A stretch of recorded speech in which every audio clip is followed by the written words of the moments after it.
mungkin dia dari latar belakang miskin, dia nggak mau anaknya jadi miskin, keluarganya jadi miskin, mumpung ada kedudukan. Kalau sudah pensiun, kan tidak mungkin bisa korupsi lagi. Mana tuh undang-undang itu, Prof? Ada undang-undangnya, tapi orang nggak peduli karena dianggap itu dilahirkan di masa Presiden B.J. Habibie. Lalu presidennya diam-diam saja, ya pesta pora, menteri pesta pora menggunakan. Saya ini orang dari kawasan timur Indonesia. Itu kalau kita pergi ke daerah itu lebih banyak jalan yang rusak daripada yang baik. Padahal setiap tahun itu keluar anggaran. Tapi sekarang ini orang korupsi, akhirnya apa? Yang korban kita semua, rakyat semua korban. Tidak mungkin KKN diberantas kalau tidak ada perubahan secara total.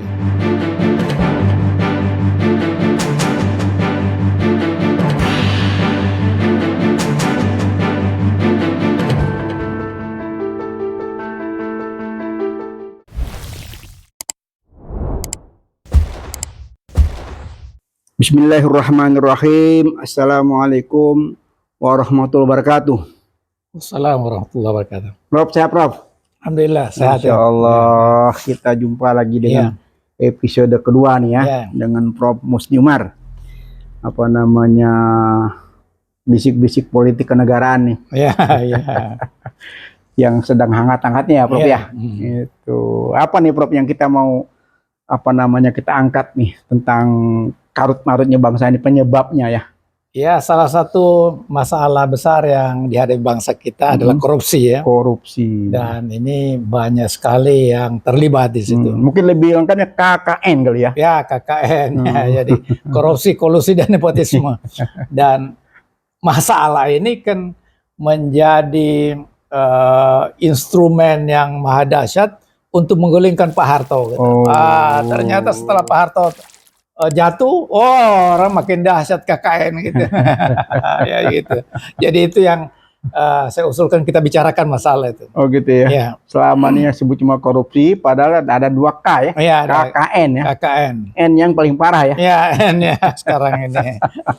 Jadi kalau kembali ke N yang paling parah nih, ya belum lama ini terjadi ya di satu lembaga yang kita bangga-banggakan ya. Iya betul, itu juga bagian dari penyalahgunaan kekuasaan kan.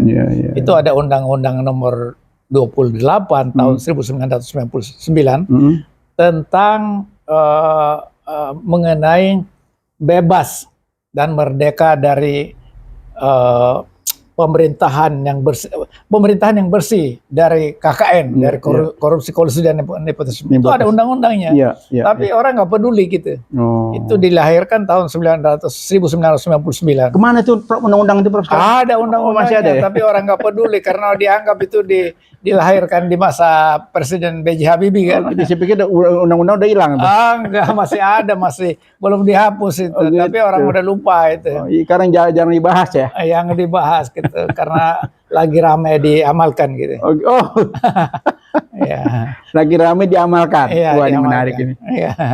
Jadi KKN jadi amalan. Amalan sehari-hari gitu. Sudah amalan berjamaah lagi ya? Berjamaah, semua yang berkuasa melakukannya gitu. Tanpa sadar. Memang luar biasa nih. Jadi amalan berjamaah, ya baik yang namanya eksekutif, yudikatif, dan legislatif. Di legislatif paling banyak sekali ya. Iya, legislatif itu paling banyak. Tapi sebenarnya juga di yudikatif terjadi kan. Yudikatif banyak hakim-hakim yang akhir kemudian tersandung kan, itu yang diketahui oleh KPK, yang diketahui oleh kejaksaan. Tapi lebih banyak lagi yang nggak ketahuan di balik layar. Karena itu mereka yang berprofesi di bidang legislasi, terutama di bidang yudikatif itu, bidang hukum. Ya, mereka sembunyikan hartanya, tidak atas nama yang bersangkutan, atas nama istri juga enggak, ya biasa family apa gitulah.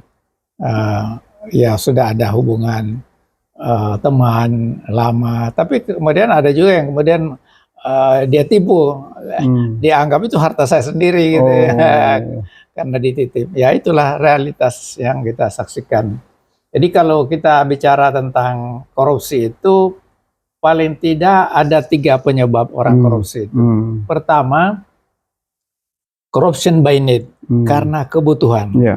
Jadi pegawai kecil akhirnya karena terpaksa, kalau ada kertas, ada apa saja dia ambil, kemudian dia jual. Korupsi by need. Iya, by need, karena kebutuhan, karena keperluan. Jadi betul-betul dengan gaji yang dia terima itu jauh dari cukup. Tadi itu, dengan gaji 1,5 juta saja kan tidak cukup untuk hidup. Apalagi kalau punya anak, 1 atau 2 anak, ada istri, tidak punya rumah. Kalau Habib ini kan punya rumah gede banget tuh.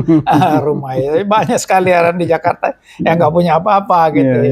Nah, pada saat seperti itu kalau nggak ada yang nolong mereka, dia akan korupsi gitu. Apa saja yang ada dia korupsi. Tapi korupsi yang dahsyat itu adalah corruption by greed, karena serakah. Dia sudah punya jabatan, gaji oke, walaupun tidak besar, tetapi kan ada tunjangan ini, tunjangan itu, tunjangan macam-macam. Tetap saja masih korupsi gitu ya. Dan itu yang banyak terjadi sekarang ini. Karena dia mungkin dia dari latar belakang miskin, dia nggak mau anaknya jadi miskin, keluarganya jadi miskin, mumpung ada kedudukan. Kalau sudah pensiun, kan tidak mungkin bisa korupsi lagi. Maka dengan keserakahan yang dia miliki ini dia lakukan, ya dia melakukan itu. Jadi corruption by greed, serakah betul gitu ya. Pokoknya nggak puas-puas, udah punya rumah, udah punya apartemen, udah punya mobil itu puluhan mobil mewah di rumahnya, nggak puas, kepingin lagi. Nah, tapi ada korupsi yang juga sekarang melanda di negeri ini, corruption by political interest, karena interest politik. Jadi dia ingin jadi presiden, dia ingin jadi gubernur, dia ingin wali kota, ingin apa, anggota DPR, dan itu memerlukan uang. Kalau dia hanya gajinya saja nggak mungkin membiayai, mampu membiayai begitu mahalnya biaya politik itu sendiri. Jadi terpaksa bisa jadi dia kerjasama dengan pihak ini, pihak itu, apa semua. Tetapi kalau kerjasama untuk korupsi juga ada pasal 33 KUHP bahwa itu kerjasama, kerjasama kena hukuman juga, dia turut serta di situ, Pak. Tapi ada selain itu, karena kepentingan politik, by system, corruption by system. Karena sistem yang udah begitu, kalau kita nggak korupsi, kita akhirnya tersisihkan, terpinggirkan, termarginalisasi gitu. Jadi terpaksa ya ikut korupsi lah gitu ini ya. Misalnya ambil contoh di DPRD, kan kemarin-kemarin banyak anggota DPR yang kesandung korupsi itu. Kenapa mereka akhirnya kesandung? Karena yang lain mau dapat ini, ya kita diam saja gitu ini, tapi akhirnya ya kita dapat bagian juga. Tapi ketika terbongkar, nah kena semua, kena semua ya. Gitu. Jadi sistem yang terbangun yang sudah koruptif itu, akhirnya orang tidak punya pilihan kecuali melakukannya. Kalau Anda tidak korupsi, Anda disisihkan, dipinggirkan, disingkirkan. Itu sistem. Jadi bagaimana memulainya ini? Dari mana kita mulainya? Jadi akhirnya itu mesti ada kekuatan politik. Jadi ada political will yang sangat kuat dari presiden bahwa ini enough korupsi, enough is enough. Kalau dan semua di kabinet itu tidak boleh ada yang korupsi. Kalau presidennya diam-diam saja, ya pesta pora, menteri pesta pora menggunakan. Satu contoh yang pernah disampaikan kepada saya, Allah yarham itu, Bedu Amang ya, Profesor Bedu Amang itu. Saya bilang, kenapa ini Bang, orang masih impor beras? Ya ini impor ini semua, itu banyak komisinya. Yang dapat komisi itu bukan saya saja, bagi-bagi ke sana kemari, apa semua dapat bagian. Nah itu terjadi di era Orde Baru. Karena saya mahasiswa, kalau datang ya saya ngobrolan, diajak makan gitu. Jadi saya ceritalah begitu. Nah sekarang ini apa yang pernah terjadi di era Orde Baru dijalanin lagi sekarang. Kalau nggak salah beliau tuh pernah jadi kabulok ya? Kabulok dia. Jadi waktu dia kabulok lah saya suka datang. Sore-sore ngobrol. Nah, kalau ada ini ada lagi makan, ikut makan gitu ini ya. Jadi begitulah dicerita pada saya. Nah sampai sekarang ini nggak pernah lupa saya apa yang dia pernah ceritakan. Oh pantas ini doyan banget nih para pejabat ini impor, karena di dalam impor itu ada komisi. Nah bagi-bagilah semua gitu. Nggak ada yang nggak kebagian di situ. Nah tapi akhirnya apa yang korban rakyat, petani ini seharusnya uang itu kan dibelikan kepada petani. Biarlah harganya mahal, tapi petani dapat dapat bagian dari mahalnya beras itu, mahalnya berbagai kebutuhan pokok itu. Tapi petani kan nggak dapat apa-apa. Yang dapat itu adalah elitnya. Jadi itulah yang sebutkan rente ekonomi. Jadi keadaan ini betul-betul memprihatinkan. Tapi saya yakin kalau ada presiden yang memang rekam jejaknya bebas dari korupsi, pasti itu terjadi. Ambil contoh misalnya di Malaysia. Malaysia itu di masa Anwar Ibrahim ini nggak ada orang berani korupsi di pemerintahan. Oh, tiap hari ada kampanye, bahkan orang-orang yang diduga korupsi itu dilaporin di mahkamah. Mahkamah itu di yudikatif ya, dia kehakiman untuk diperiksa untuk apa gitu. Jadi lembaga korupsinya itu efektif jalan untuk menyelidiki itu, dan orang nggak berani. Jadi korupsi itu tergantung presidennya aja kalau di Indonesia. Kalau presidennya ya diam-diam aja apa semua, ya sudah korupsi tidak akan pernah berhenti. Jadi, nah ini korupsi banyak sekali ini ya bahayanya. Ambil contoh misalnya pembangunan proyek itu, pembangunan jalan di berbagai daerah itu baru 1 tahun udah rusak jalan itu. Jadi itu jalan tidak pernah normal. Coba waktu terjadi tsunami di Aceh, tahun berapa itu? Tahun 2004 sampai sekarang jalan yang dibangun oleh Amerika, oleh Turki, oleh Eropa yang bangun itu masih mulus jalannya. Padahal sudah berapa tahun. Tapi yang dibiayai oleh pemerintah dari APBN, APBD itu 1 tahun udah rusak semua. Dan itu beberapa waktu lalu kan Jokowi pergi ke Lampung. Dia masuk jalannya rusak semua. Itu bukan tidak dibiayai oleh pemerintah daerah. Nah, mengapa ini cepat sekali rusak? Karena dipotong di situ dikorupsi. Kalau anggarannya misalnya 1 miliar yang dipakai untuk ini jalan itu bisa jadi setengahnya saja. Selebihnya sudah bagi ini, bagi sana contoh. Jadi kalau Indonesia yang kaya raya ini tidak diselesaikan masalah korupsi, juga tetap aja kita menderita semua. Ya, jadi ini perbaikan negeri ini tidak hanya masalah pemerintahannya, memilih para menteri-menteri yang kredibel apa semua, tetapi juga mengatasi masalah korupsi diantaranya. Kemiskinan ini nggak mungkin bisa diatasi kalau orang masih korupsi. Karena dana itu akhirnya habis dikorupsi oleh orang-orang tertentu. Nah kemudian di penjara katakanlah 5 tahun. Setelah itu dia keluar kaya raya, masih kaya raya apa semua. Dan masih dihormati orang, masih tepuk tangan, masih apa gitu. Karena apa? Karena rakyat itu dia nggak peduli uang itu dari mana. Yang penting kalau dia datang ke rumah dikasih sango, dikasih apa gitu. Kalau ada hajatan datang kasih uang gitu apa. Itulah masyarakat kita apa. Ini masyarakat miskin Pak. Jadi dia butuh bantuan. Nah, bantuan itu dari koruptor pun ya jadi masalah Pak. Itulah masyarakat kita gitu. Dan inilah yang membuat negeri yang kaya raya ini tidak terurus Pak. Nah, jadi pemerintahannya lemah begitu. Karena dia lemah, tapi sebenarnya nggak bisa katakan lemah juga.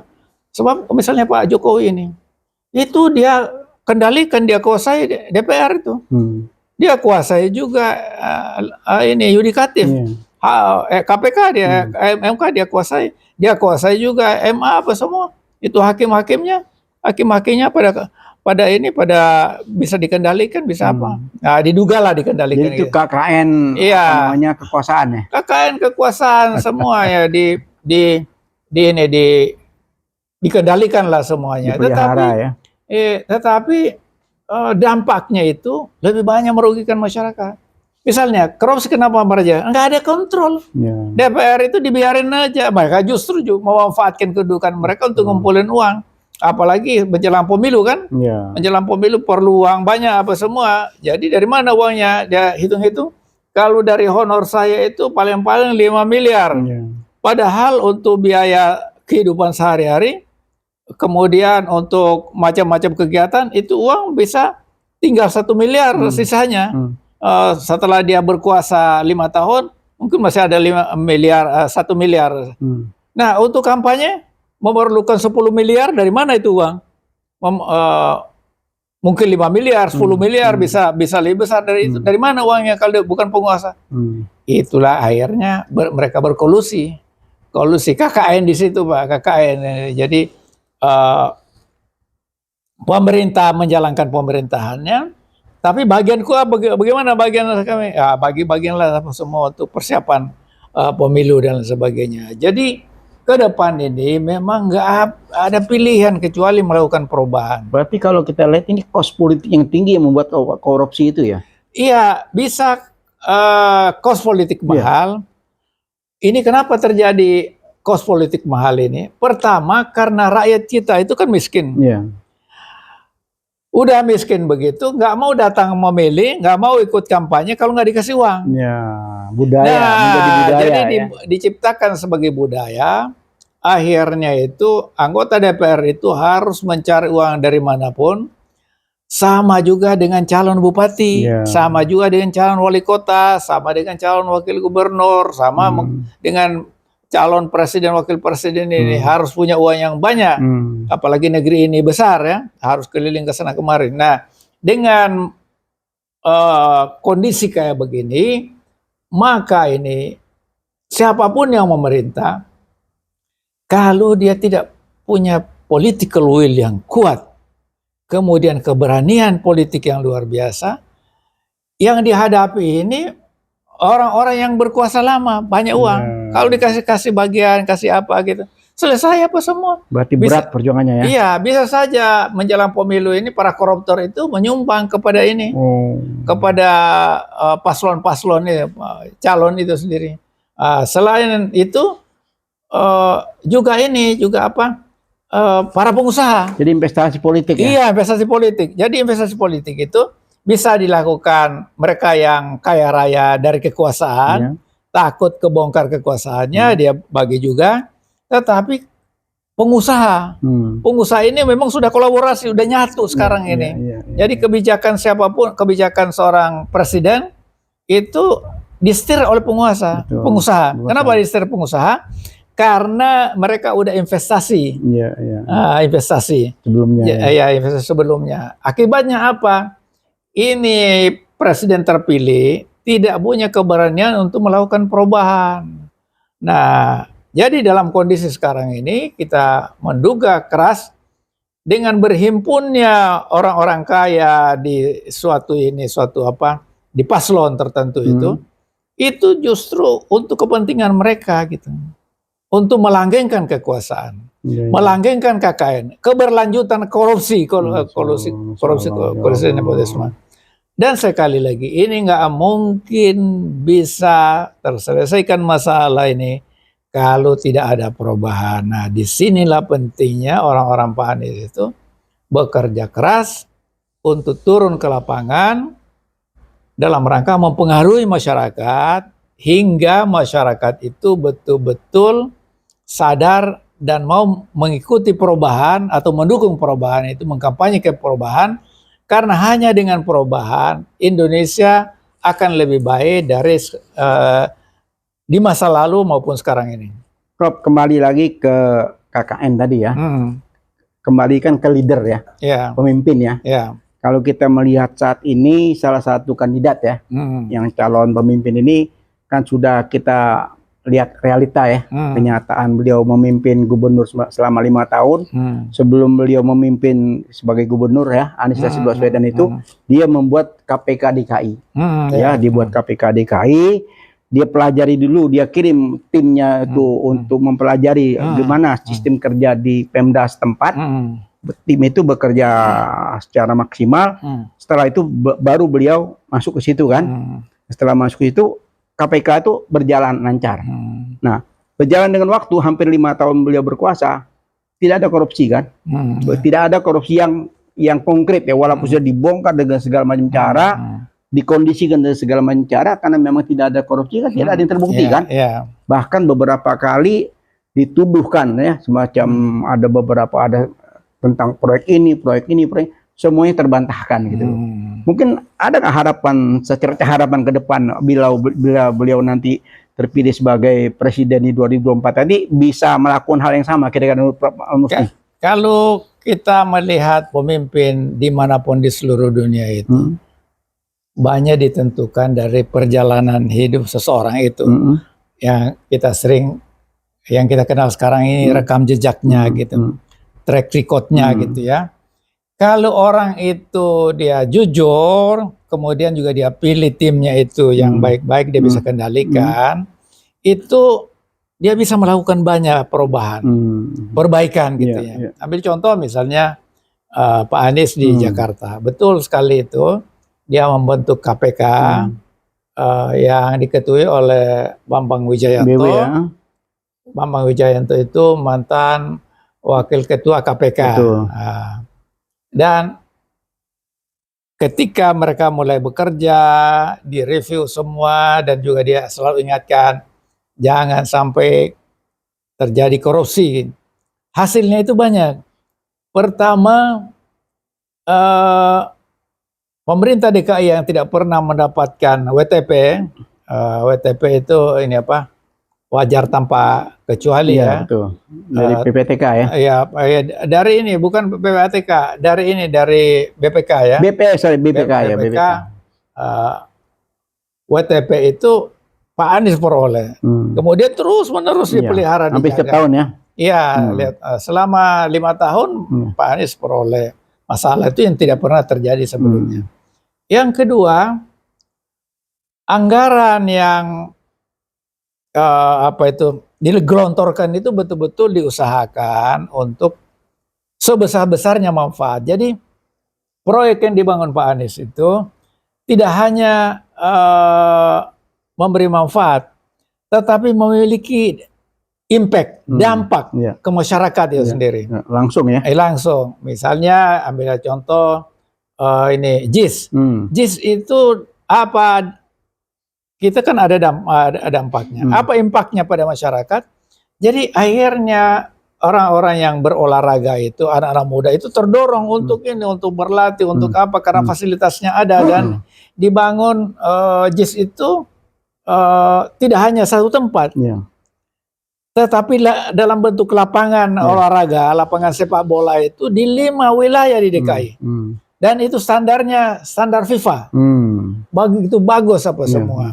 Nah itu jadi pembangunan itu memberi dampak yang positif bagi masyarakat.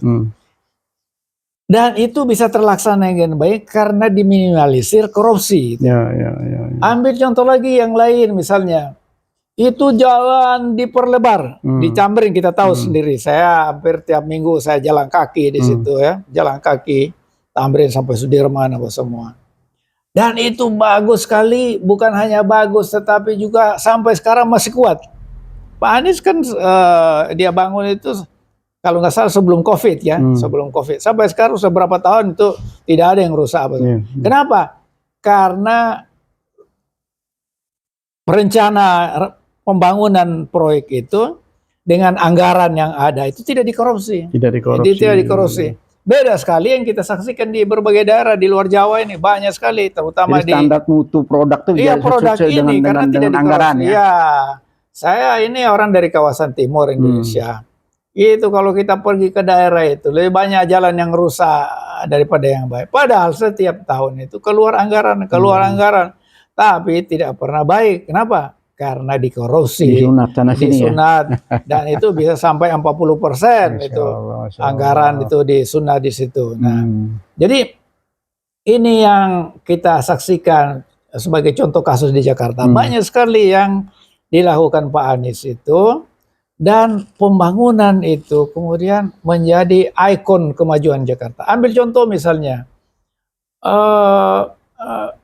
apa itu, jembatan penyeberangan. Ya.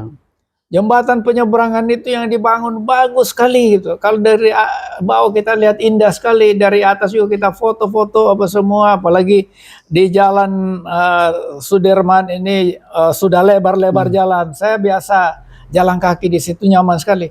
Semula nggak ada orang jalan kaki situ. Yeah. Sekarang ini kalau pagi kita lihat banyak, sore juga banyak. Jadi dari tempat dia bekerja kira-kira 300 meter, 400 meter, dia nggak naik motor lagi, nggak apa, dia jalan kaki aja karena sehat, apa semua. Pagi jalan kaki. Belum lagi taman-taman ya.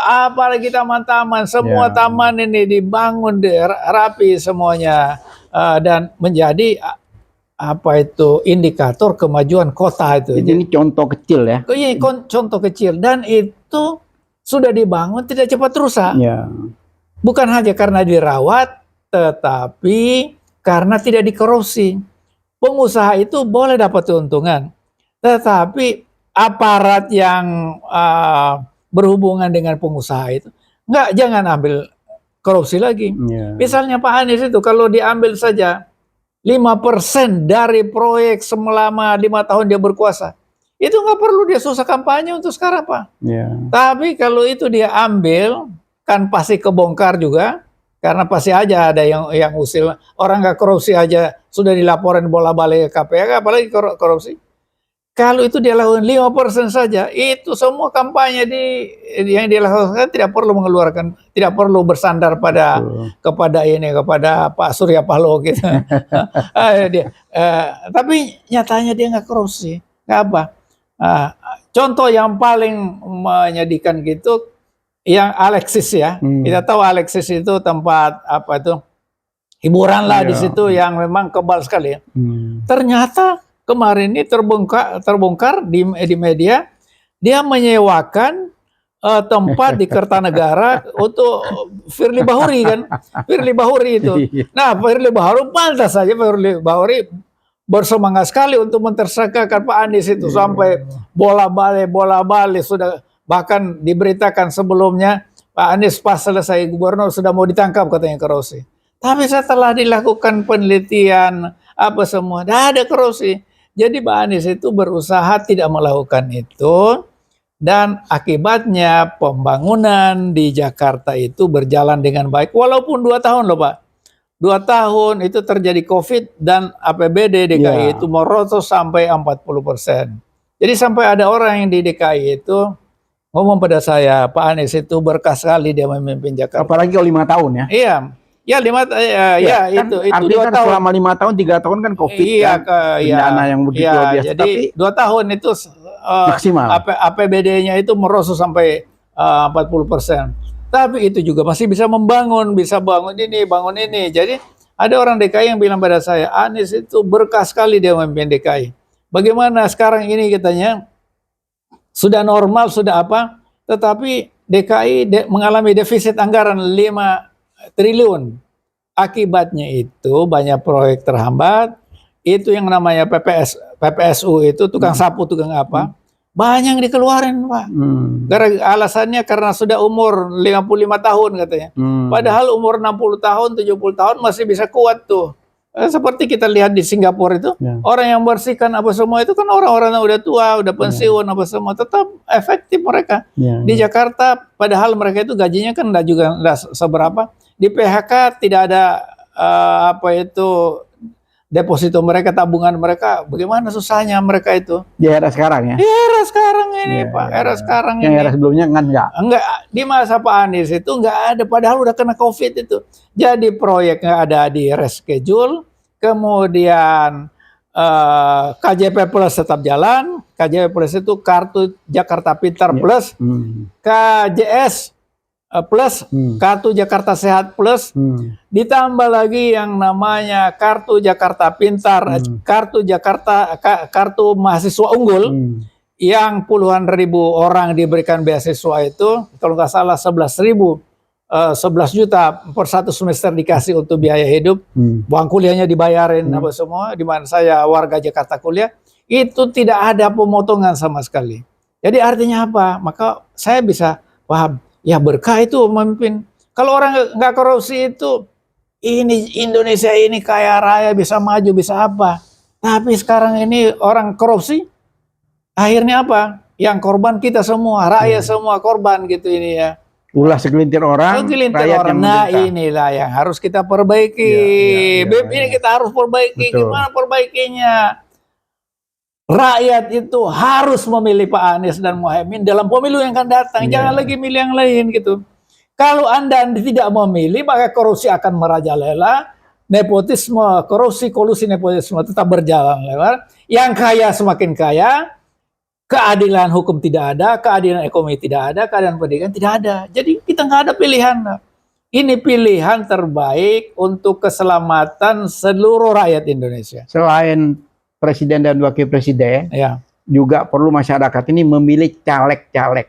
Nah, ini yang penting. Kuncinya nanti ada di caleg-caleg. Jadi betul tuh, Beb. Itu juga harus memilih partai-partai politik yang caleg-calegnya partai-partai politik yang menjadi pengusung Pak Anies.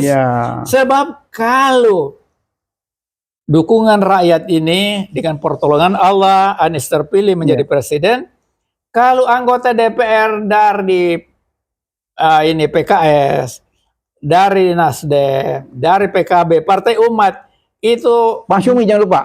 Oh, itu tidak ikut pemilu. Kalau itu tidak ada di DPR atau minim di DPR, maka semua kebijakan itu akan dimentahkan oleh DPR RI. Jadi rakyat itu selain memilih Pak Anies, pilihlah para caleg dari partai-partai pengusung Pak Anies. Dan pendukung ya. Pengusung ya, pengusung. Dengan demikian maka kita harapkan pemilu 2024 inilah sebenarnya starting point, awal mula kita melakukan perubahan-perbaikan negeri ini sebagai manifestasi dari kita melakukan reformasi. Reformasi sudah 25 tahun, tapi reformasi ini nggak jalan. Kenapa? Karena hanya ganti Pak Harto saja. Ganti Pak Harto, ganti ini, ganti. Tapi sistemnya masih bobrok, orang-orangnya nggak diganti. Sekarang ini coba, orang-orang Pak Harto masih berkuasa apa? Subhanallah. Coba lihat Pak Wiranto, masih berkuasa. Betul. Itu semua jenderal-jenderal masih berkuasa semuanya, nggak ada perubahan. Bahkan tetap mereka semakin kuat apa semua. Nah, jadi ini mereka pasti tidak mau dirubah. Wajarlah manusia, tapi rakyat harus bertekad, harus bersatu untuk melakukan perubahan demi Indonesia yang kita mimpikan. Indonesia yang kita inginkan, yaitu yang keadilan dan kemakmuran untuk semua rakyat Indonesia. Begitu, Beb ya. Jadi KKN ini harus diberantas. Harus diberantas, dan ini tidak mungkin KKN diberantas kalau tidak ada perubahan secara total. Perubahan itu tidak berarti semua yang ada itu dirubah. Jadi yang ada itu ditingkatkan kalau baik untuk rakyat, memberi dampak pada rakyat. Seperti KJP Plus itu, Kartu Jakarta Pintar Plus. Itu kan produknya Jokowi. Tapi Pak Anies lihat, oh ini baik untuk rakyat, kita taruh plus. Akhirnya ditambahkan ini, tambahkan ini. Nah, itu. Kemudian selain tadi ditingkatkan, juga apa yang ada itu kemudian dikoreksi. Kalau yang baik jalan, kemudian yang tidak baik tidak jalan. Kemudian yang ketiga, perubahan yang akan dilakukan, menghentikan yang tidak memberi manfaat pada rakyat, tidak memberi dampak pada rakyat. Kita banyak sekali yang tidak memberi manfaat. Kemudian yang terakhir, yang keempat dalam rangka perubahan ini, semua program yang ada itu dimasukkan di situ. Dimasukkan nilai-nilai keadilan, bukan nilai keadilan. Program-program yang mendorong untuk terwujudnya keadilan dan kemakmuran. Nah, misalnya ambil contoh Di bidang pendidikan, kita tahu pendidikan itu sangat penting dan sekarang mahal sekali di perguruan tinggi. Nah, bagaimana mewujudkan keadilan? Program di bidang perguruan tinggi itu dimasukkan di situ. Itu harus dibiayai negara. Dan orang-orang yang tidak mampu masuk di situ, yang pintar-pintar apa semua. Jadi itu yang harus dilakukan. Sama juga dalam bidang hukum dimasukkan di situ unsur keadilan. Dengan demikian hukum itu tidak hanya tajam ke bawah dan tumpul ke atas, tapi rata, equality before the law. Jadi ada kesamaan di mata hukum, bukan cuma slogan kemudian juga dalam bidang ekonomi, yang kaya tetap kaya, tapi yang miskin itu dikasih kaya juga supaya merata dan adil dan makmur semuanya. Begitu. Jadi kalau kembali lagi ke KKN yang memang kita lihat di rezim 2 periode ini kan merajalela ya. Begitu banyaknya kekayaan pejabat-pejabat yang tanda kutip ya bermasalah ya. Nah, menurut Prof ini apa nih solusi keluar nanti andaikan di 2024 nanti itu terjadi perubahan terjadi perubahan sehingga bebenah ya. Apa kira-kira triknya supaya katakan yang kaya uang-uang yang tadi itu nggak jelas dari mana itu apa dikembalikan kepada rakyat atau seperti apa? Ya, jadi gini, kita mesti tidak bisa kita melakukan perubahan total ya. Itu mesti bertahap. Apa yang paling penting dilakukan? Pertama, menyetop yang namanya KKN. Jadi jangan lagi rezim baru itu melakukan korupsi. KKN tidak boleh lagi melakukan. Kedua, secara bertahap memperbaiki sistem itu sendiri. Nah, kemudian hukum itu dihidupkan kembali. Lembaga-lembaga hukum seperti KPK, Pak Anies kan sudah mengatakan harus dibersihkan. KPK itu harus dikembalikan sebagai tujuan utama didirikan. Artinya dia independen. Jadi siapa saja yang melakukan korupsi dia pantas untuk disidik dan diselidiki gitu. Jadi ya begitulah barangkali yang banyak harus PR ya.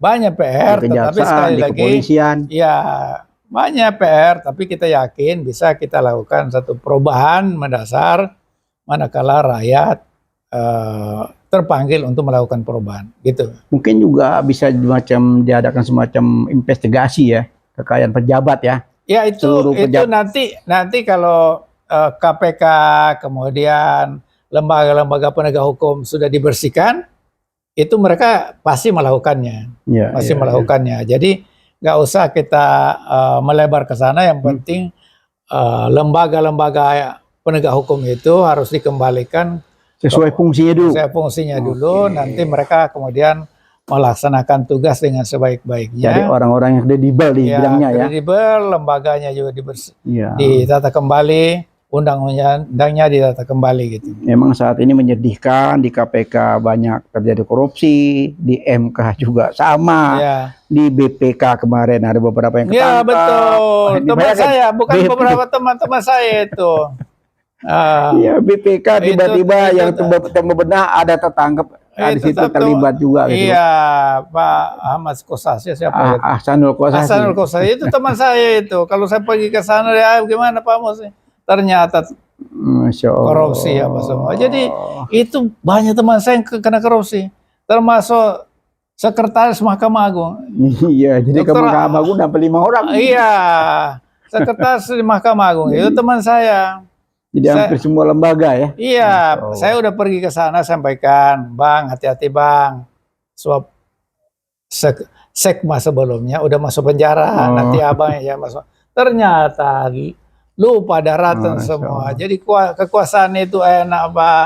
Berarti PR ke depan ya luar biasa ya. Oh luar biasa besar, luar biasa besar. Tapi kalau rakyat memberi kekuasaan kepada Pak Anies melalui pemilu dengan kecerdasannya Pak Anies, kepintarannya dan kebersihannya itu dengan rekam jejak di Jakarta itu dia bisa selesaikan. Ya, mungkin Prof juga titip pesan ya kepada calon nanti yang terpilih ini betul-betul nanti membentuk kabinet itu betul-betul kabinet yang mumpuni. Kita harus jadi begini, Beb.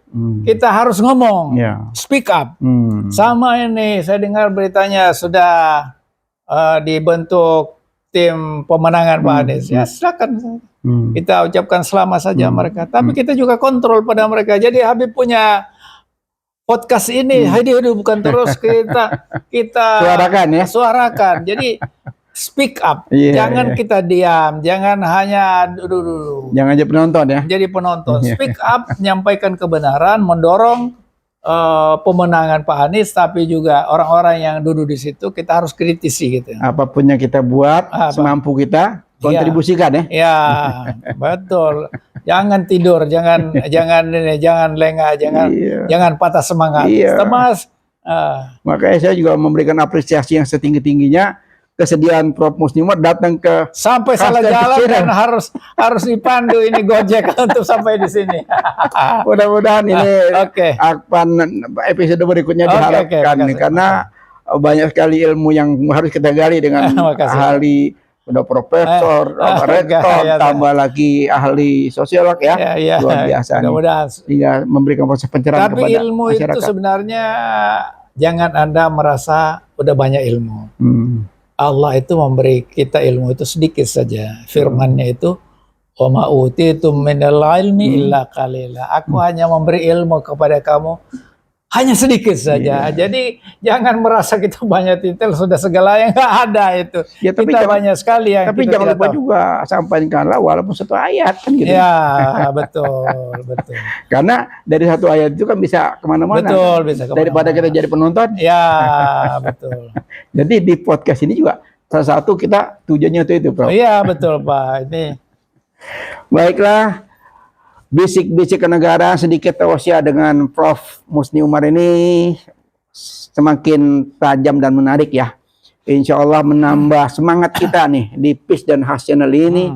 Ada narasumber baru, sahabat lama sebetulnya sudah lama janjian, cuma baru sempat waktunya sekarang ini sempat podcast. Insya Allah ke depan akan banyak lagi isu-isu yang kita publikasikan ke publik ya. Kita juga ada semacam jejak pendapat, polling yang ada di di YouTube. Selalu kita memberikan pertanyaan-pertanyaan kepada publik, ya mereka ikut sharing ya, supaya kontribusi kepada khususnya masyarakat luas ya, sehingga sebagai proses pencerahan ya, bermanfaat buat kita semua ya.